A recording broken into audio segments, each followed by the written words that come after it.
Hello, everyone. My name is Talia, and I am a master's student from Perth, Western Australia. And as was told to you, I am currently undergoing a research project about exploring the human lung virome from shotgun metagenomic studies.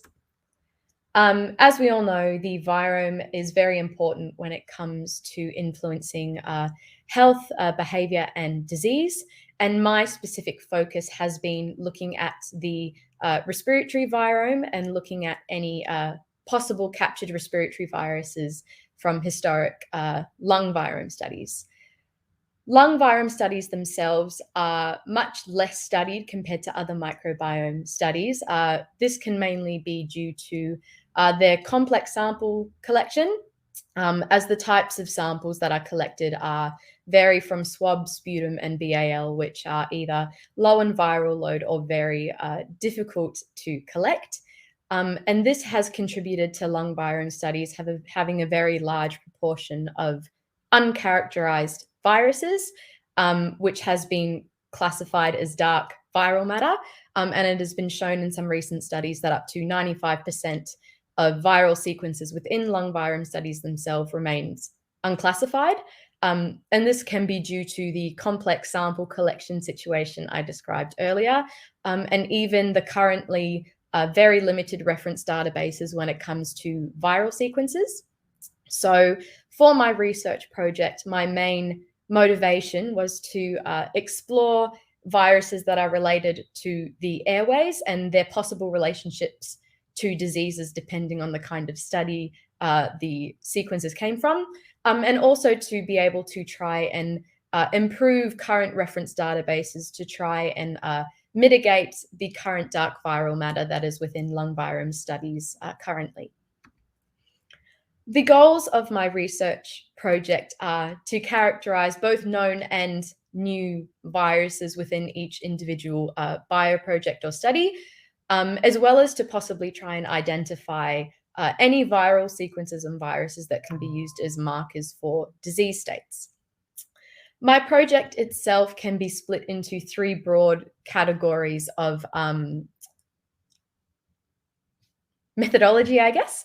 First, it was the collating of the lung virome studies and then building a database. The next step is my application and utilization of a new pipeline that my primary supervisor, Patricia, developed called Everest, which stands for Pipeline for Viral Assembly and Characterization, which I will explain in more detail soon. And lastly, from the output I receive from the bioinformatic pipeline, I am able to taxonomically characterize and further analyze viral sequences and genomes that come out as a result. So a big portion of my project was obviously the collation of all lung virome studies, ranging back to however many years.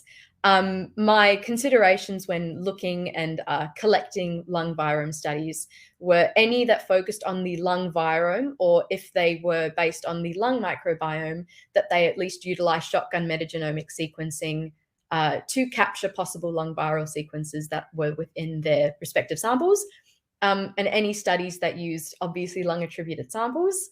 And I went through public repositories such as NCBI and PubMed, searching through these databases using keywords related to the lung virome, humans, obviously, and the shotgun metagenomic sequencing. And from there, I was able to collect 85 studies that revolved around these keywords. And from these 85 studies, I had to individually go through every raw data and actual scientific paper to check through their methodologies to make sure that they were able to capture viral sequencing, they utilized shotgun metagenomics, and that they focused on the lungs. If they did not meet these criteria, the studies were eliminated, such as those that utilized 16S RNA sequencing, since that would not have captured any viral sequences. So after this filtering and manual curation, I was left with 44 studies in total. And these studies ranged from looking at health and disease states, whether this be cystic fibrosis, smokers, or transplants. Studies that looked at lung virome differences when it came to actual geographical locations, whether their target groups were different, such as whether they studied children or adults, as well as the sample type. So I have studies that range from using swab, sputum, BAL, and even some that utilize lung tissue biopsy samples. And these 44 studies, I obviously downloaded each of their bioprojects and the raw sequence data that they have, and I input them through the pipeline Everest, which my supervisor, Patricia, developed. And I am the first to apply this pipeline and use it. So how this pipeline generally works is you get your input sequences, which are the raw FASTQ files, and you input them through Everest, and they initially go through a pre-processing step, which is quality control and trimming.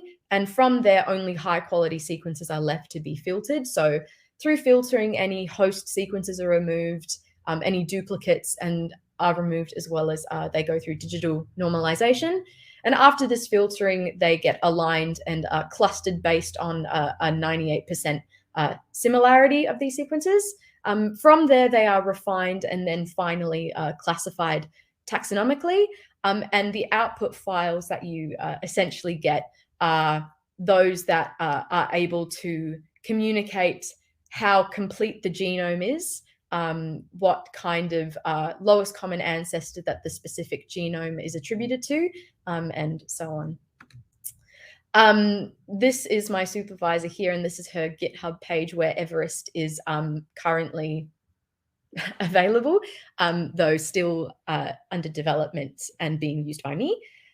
This is how you are able to run the pipeline with a simple one-line code. And after being able to input your FASTQ files through an original config file, you're able to get a bunch of different output files, which I am able to share with you today. My remaining slides are some very preliminary data that I've been able to collect thus far, and I am going to share with you some very surface level analysis, which are obviously going to be going through some further analysis by me in the next coming months. So I have for you today 3 bioprojects or studies that I was able to run through Everest. And in total, these 3 bioprojects had 52 samples. And after going through Everest and passing quality control, 40 samples in total was successful in receiving or giving me a accurate output in terms of viral characterization. In total, there were 447 viral OTUs. Of these, 55 were proviruses and 392 were potential viruses. And my focus is on the potential viruses themselves. And from here, my focus is only on the complete or high quality genomes that are identified by Everest. Everest is able to classify the genomes themselves as either complete, high quality, or medium, low, or not determined. And I only focus on those high quality and above. So one complete genome that I was able to get from a particular bioproject here is a study that focused on the lung microbiome of cystic fibrosis patients. Sputum samples were utilized and 25 samples went through Everest, of which 22 were successful. The pie chart just shows the distribution of the quality of the sequences that Everest was able to determine. And some surface level information that Everest was able to give me was that the genome was complete. It had a length of over 30,000, and the lowest common ancestor of the genome was Viride. So this could be classified as a potentially novel virus. The next study that I was able to successfully get a complete genome from was another cystic fibrosis study that used sputum. The distribution of quality for this study was much different compared to the prior one. However, there was still a complete genome that I was able to analyze with a length of 57,000 and a lowest common ancestor down to order.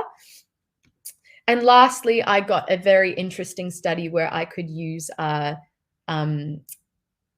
lung tissue samples that were 200 years old, in which I was successfully able to acquire a high quality genome. However, it wasn't able to identify anything below superkingdom. So this is also a very potentially novel virus or phage, since most of the viral genomes that I have been collecting from Everest have been phages as opposed to viruses. And just on conclusion, most of the output from Everest has shown that within these respiratory samples, bacteriophages are the most abundant. And I was able to classify family, order, and superkingdom. And just this project thus far is able to show that phages have a much larger potential role in the respiratory virome and play-in diseases than could be previously have thought of. So thank you for listening, and that is the end of my talk.